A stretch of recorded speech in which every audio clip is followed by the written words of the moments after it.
All right. So, Brijesh, good evening. Hi, sir. Good evening. Okay. How was the day today? It was good, a little bit exhausting, but then Okay. I'm feeling good right now. Okay. That's good. That's good. All right. So, Brijesh, why don't you introduce yourself in brief? Hi, sir. I'm Brijesh. I'm from Hosur. I have completed 4 years of work experience as a business intelligence developer. I'm currently a senior business intelligence developer. My dad's retired and mom's a housewife, so I'm taking care of all the expenses at home.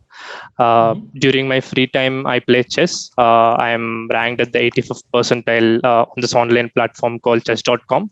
And Hmm. I started playing last year and I've been constantly improving on it. I'd probably be looking forward to joining the tournament sooner.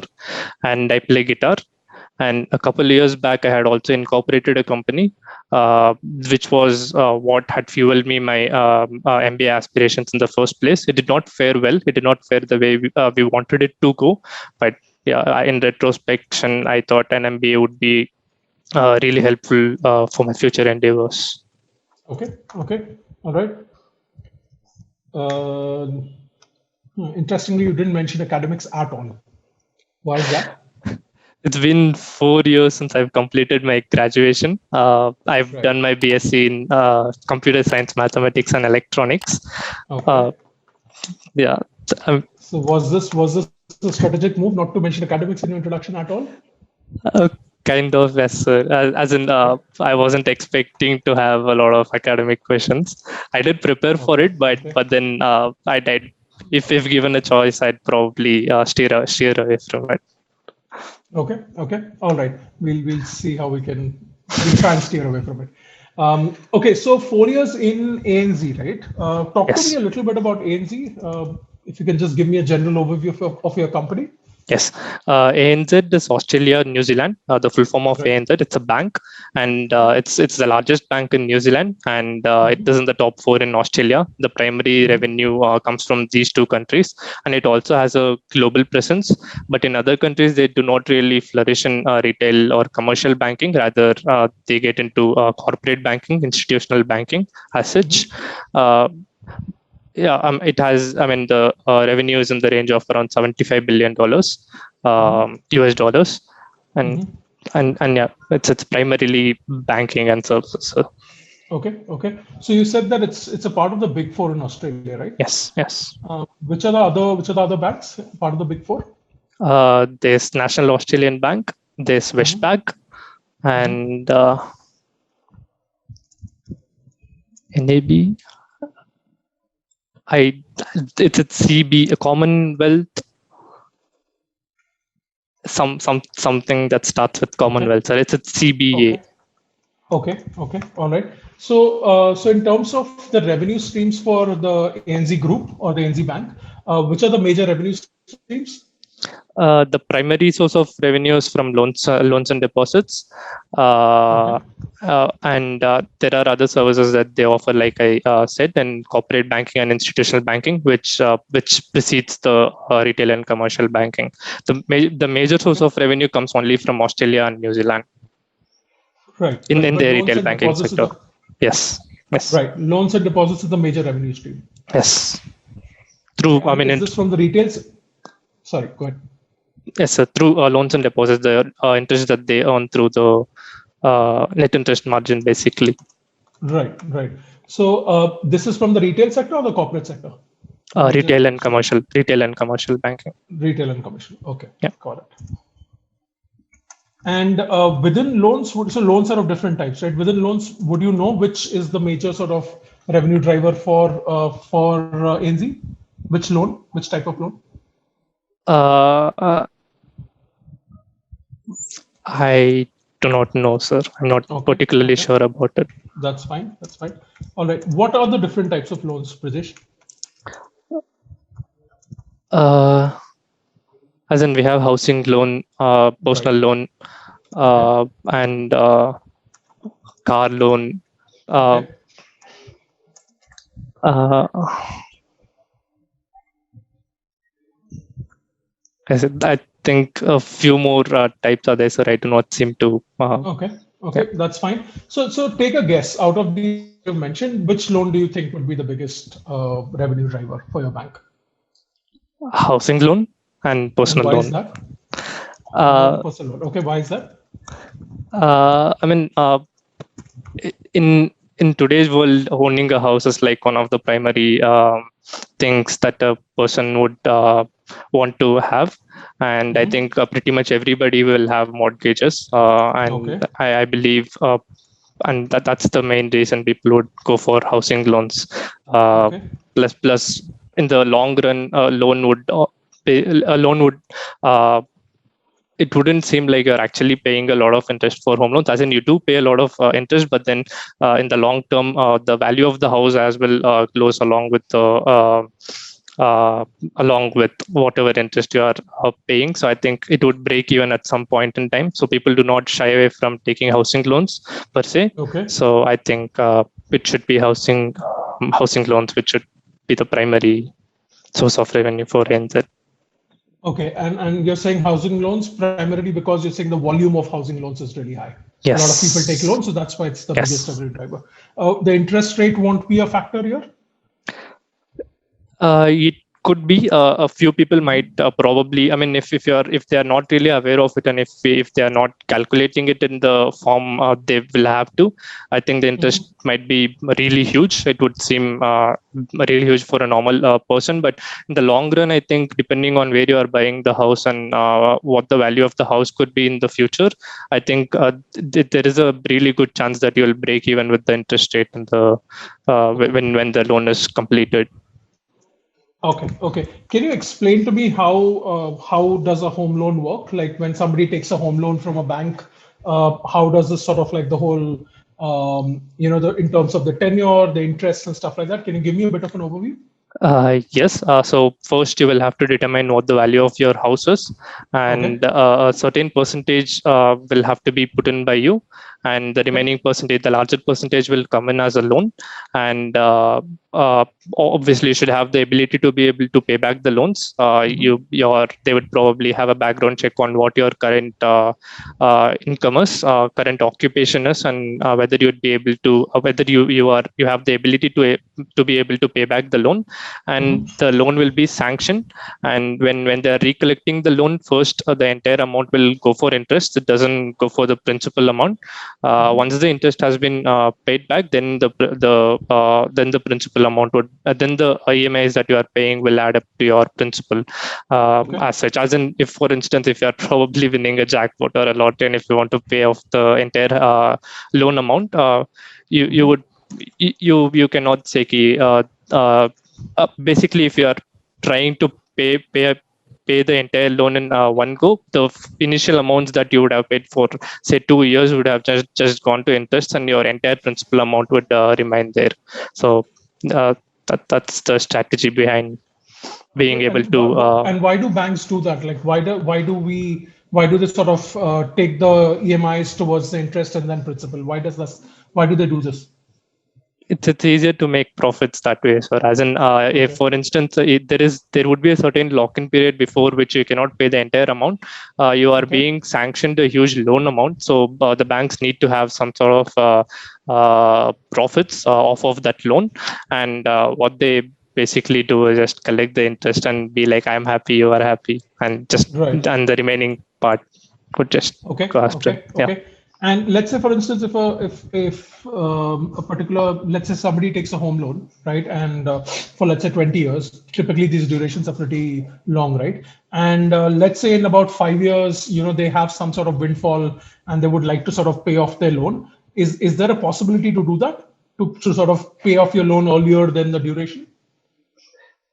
Uh, there will be terms and conditions and the agreements that you would have agreed upon with the bank called a Okay, lock-in period. If it is beyond that lock-in period, of course you can pay back the entire amount in one go. If it is right. if it is under the lock-in period, I don't think you would be able to have that option.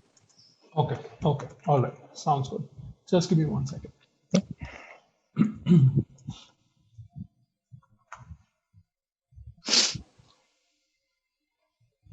All right.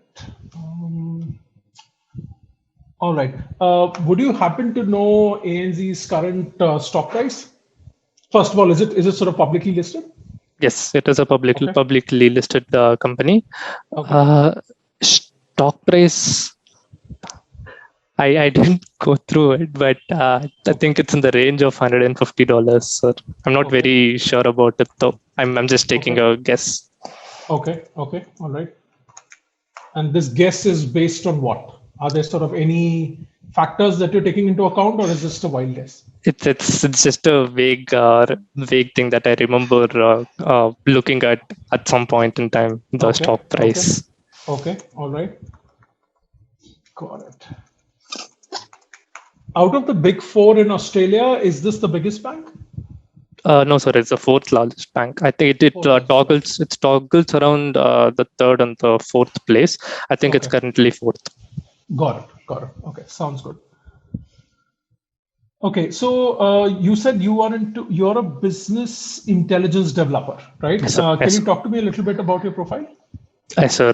So, for instance, the bank in itself is a business, and in order to run a business, you will have to look at all the data that's being presented into the company.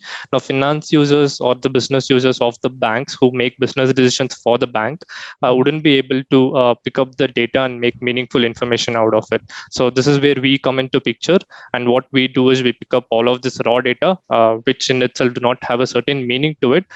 We collate it together, and depending upon the requirements of which department that particular finance user belongs to, we create an application or a dashboard or a report and give it to them, and they look at it and they'll be able to make out how a certain sector or how the bank is performing and make business decisions based off of it.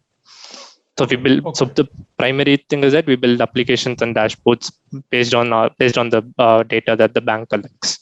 Right. And what kind of tools do you use? We use something called as ClickView and ClickSensor. Okay. All right. And when you say like applications, can you give me a couple of examples of applications that you've developed? Yes, sir. So currently we are developing this application called Finance Essentials. It's for the executive level, as in they are directly under the current CEO of ANZ. I'm currently working in that team.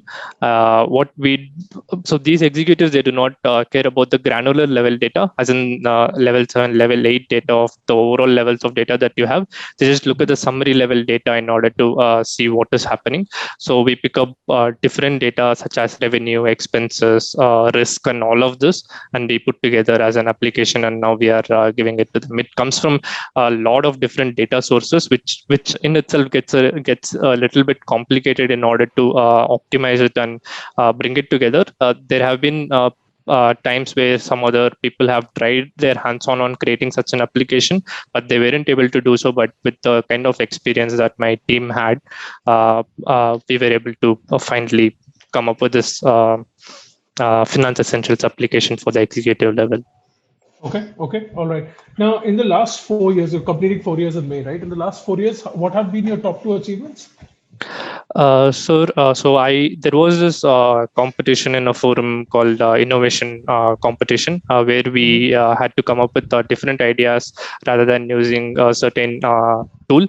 As in, since a really long time, Click has prevailed on a certain segment, and it's only been that segment. There is nothing good to look at, as in the user interface or things like that. They aren't great. So they created this a forum where we could come up with innovation. So what I personally did was I thought, okay, maybe instead of thinking about all of this data modeling and putting everything together, we have individual applications. So what I did was I created a beautiful website with web development tools, and I brought in objects using certain APIs, and I put together multiple applications in one web page, which caters to a lot of different users, and they could just go in and click on different links and just toggle around with all of the pre-existing objects from the applications that already exist. So because of which I was actually, my 50% of capacity just turned out to be a innovation time. As in, even now, 50% I work on mainstream data modeling and everything, and 50% I spend on research and development on how we can do things better and differently.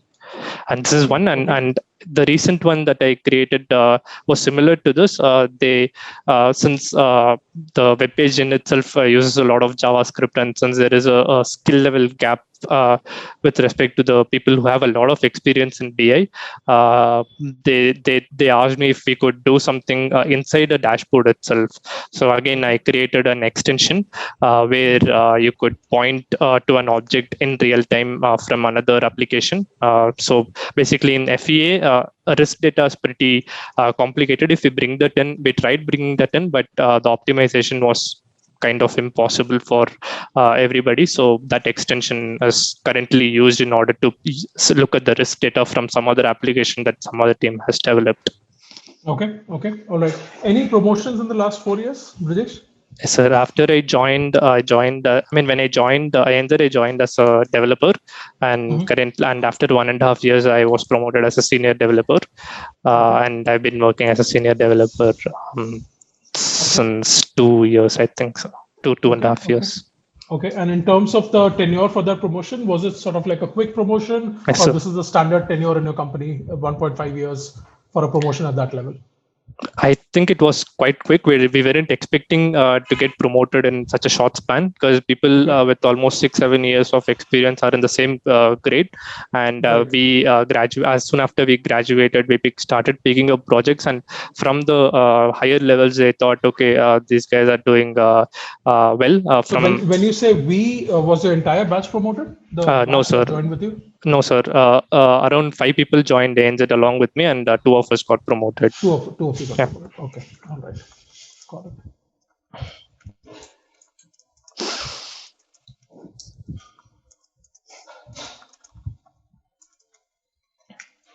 Sounds good. Now, Brijesh, you're completing 4 years in May. What's the rationale for wanting to do an MBA at this point in time?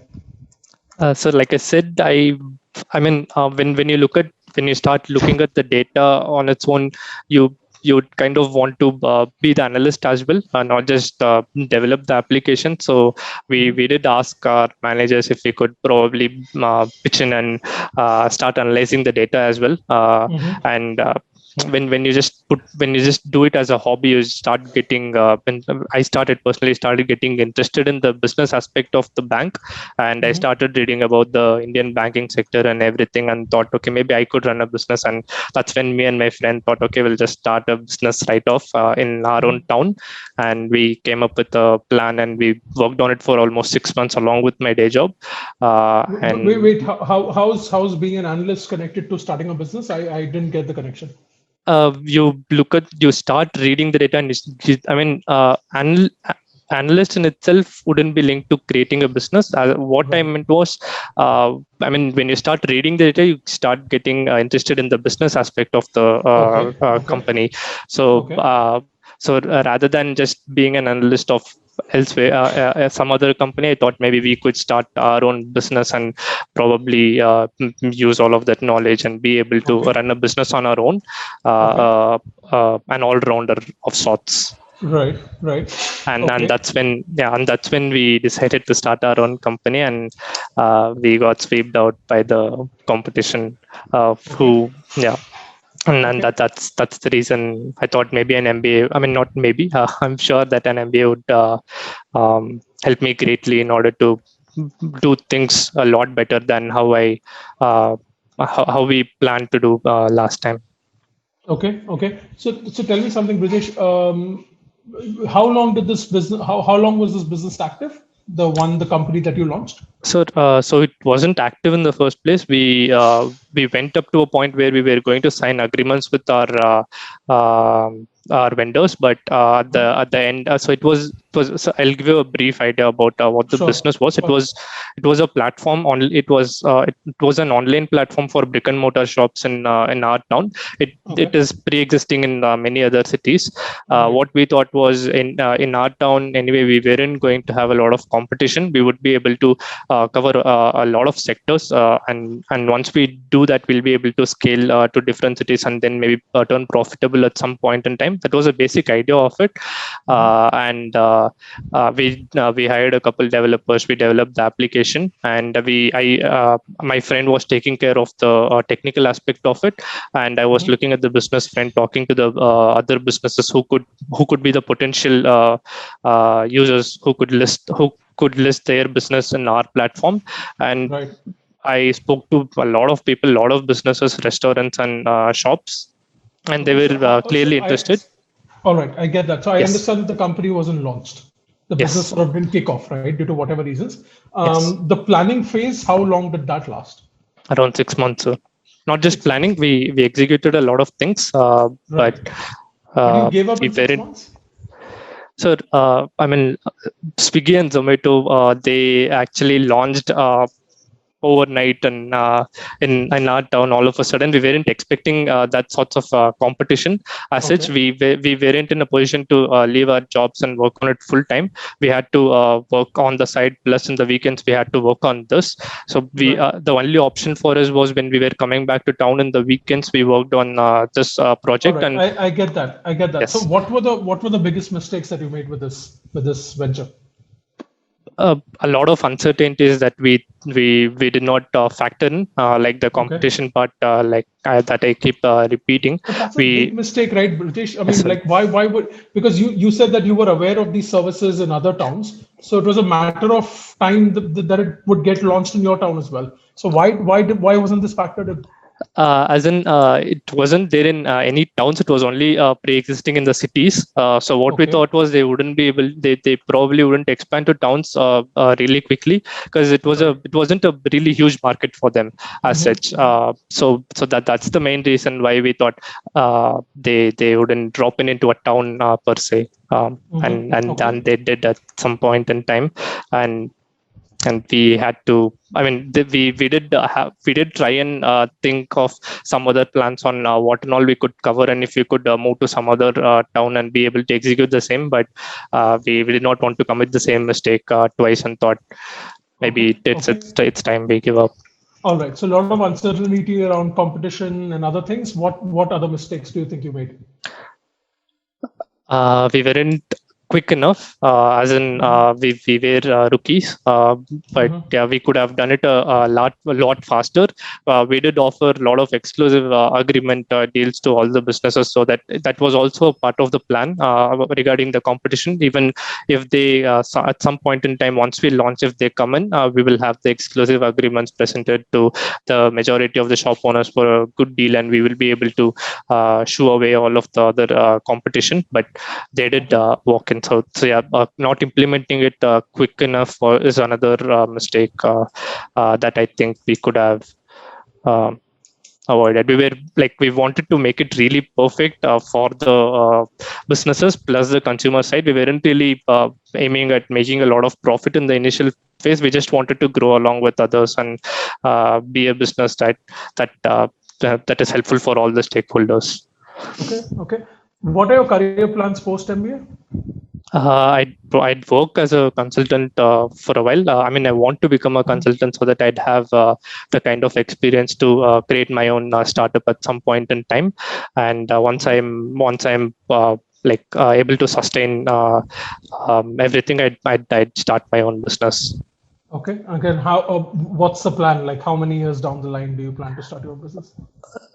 Maybe 7-8 years. I do not want to look out for, I mean, I'm not a fan of going for the investment right away. I mean, for the investors right away, I want to be able to be in a position where I'd be able to bootstrap my own business after being able to pay off all the hefty loans that I'd be taking. Okay, okay, all right. And consulting is a very broad term, right? Yes. And it seems to be, it is the first choice for most MBA students, Yes, right? sir. Yes, sir. What's attracting you to consultant? Is it just the glamour, the travel, the pay packet and stuff that's attracting you to consulting? No, sir. I'm not really worried about the pay assets. Okay. It's about being able to work in different sectors and have the exposure in multiple sectors. I hope to be I personally hope, and I've seen, I've talked to a few consultants who've graduated from IIMs, and with most of them, they said they are able to work on different projects on different sectors and have expertise. Give me a couple of examples of projects that you've heard that consultants handle. IT consultants, they work in IT for giving expertise to IT. Give me a couple of specific examples. You said you've spoken to consultants, right? So you must have spoken about the projects as well. No, sir. It was just a broad conversation with them on a phone call for a it was actually a phone call for having I just wanted to consolidate the thoughts about MBA, and in order to be able to create a business, I was. I get that. Okay, give me some top consulting companies across the world. Boston Consulting Group. Okay. McKinsey, and.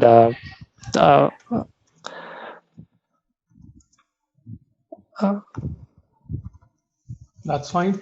Tell me different types of consulting.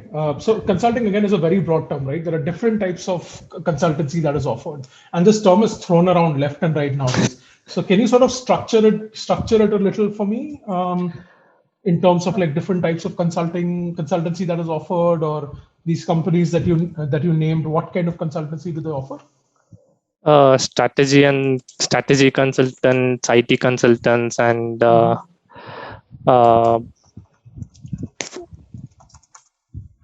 I do not know the specific terms, but there are consultants for manufacturing units as well.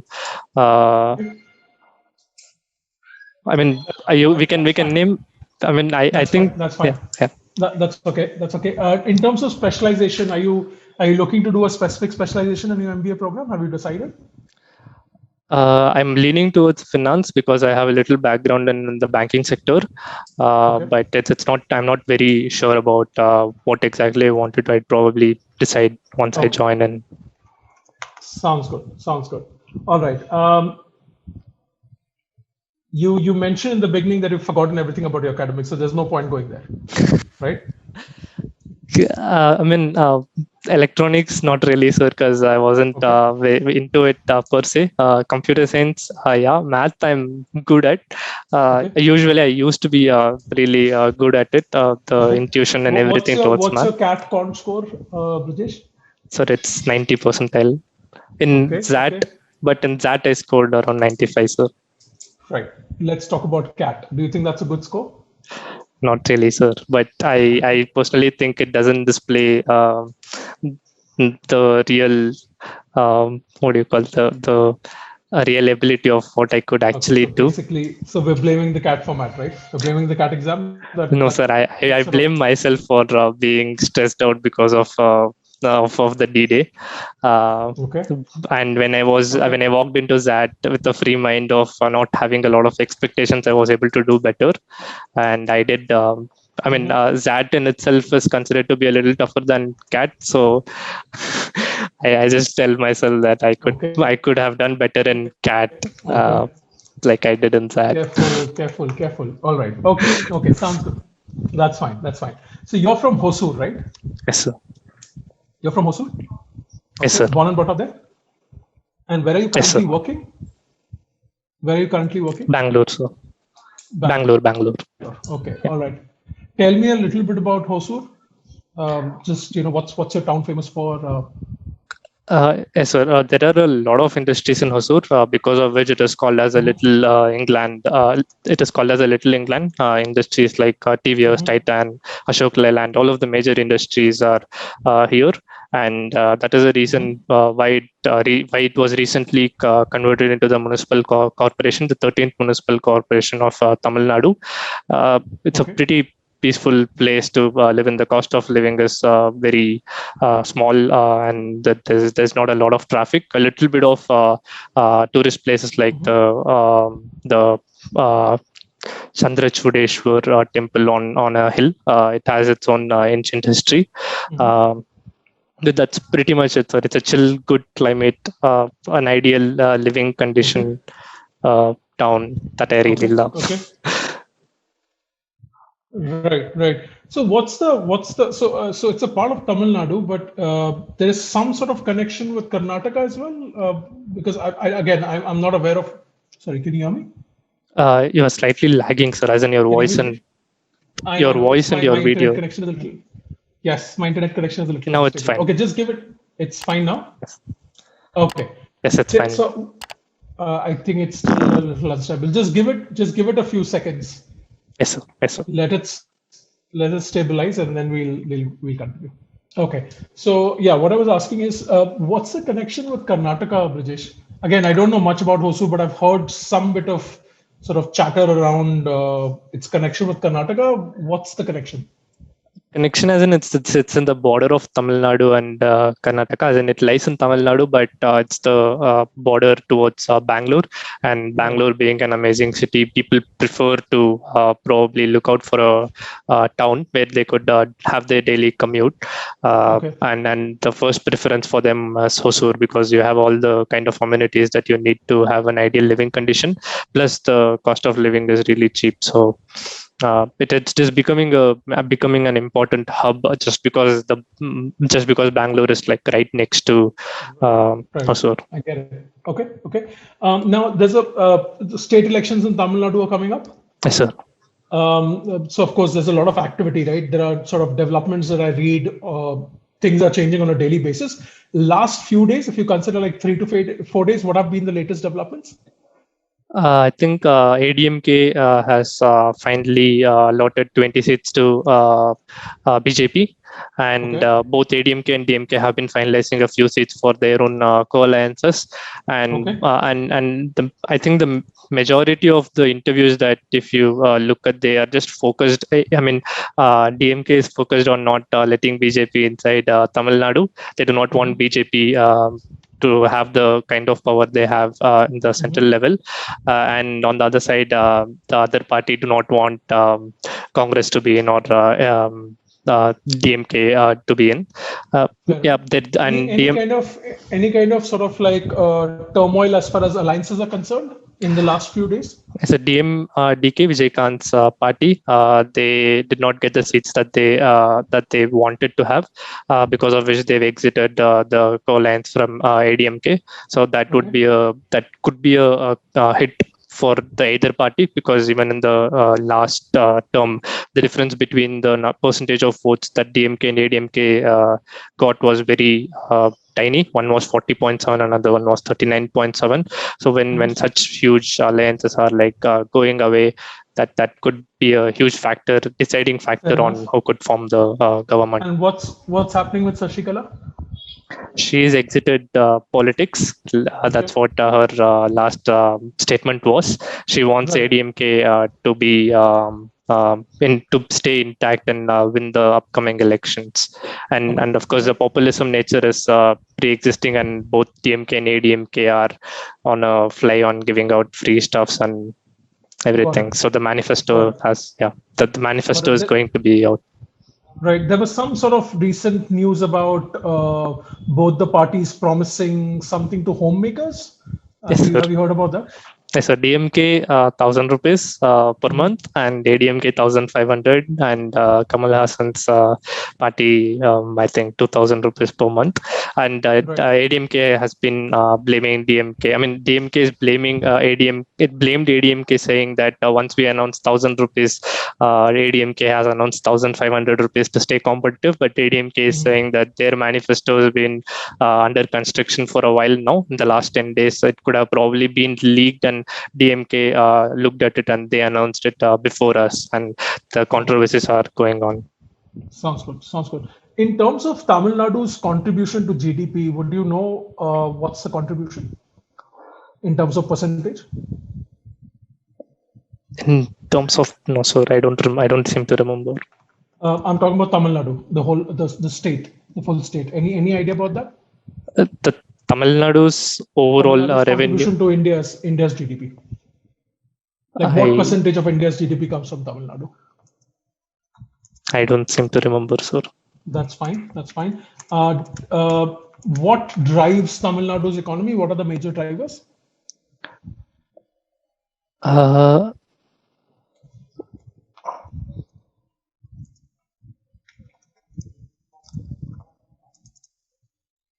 I mean, agriculture is existent in Tamil Nadu. I'm not sure what the major driver is, but there are a lot of macro industries existing in Tamil Nadu. A majority of them are there and here. I think these two should be it, sir, with respect to Tamil Nadu. Okay, that's fine. All right. Okay, sounds good. Now tell me, Brijesh. So you have a number of calls, right? Yes, sir. From different schools. You've appeared for a number of interviews. What specifically excites you about IIM Kozhikode? And again, I don't want the generic things. I understand great faculty, great peer group, all of that is fantastic. Is there anything specific that you know about IIM Kozhikode that sort of that excites you about the school? The school is beautiful. I know you're not you said not to say the specific terms, but that one factor is always When you say there. beautiful, you mean the campus, the campus is good. Looks like a really good environment to be able to study in, and it gives a lot of importance to the diversity factor. There is a good mix of the gender and the academic diversity. The learning would be a lot better. I mean, I do not remember the specifics as such. That's fine. Okay. Any questions for the panel? No, sir. Not really. All right. Okay. Let's end the interview here, Brijesh. We end the mock interview here.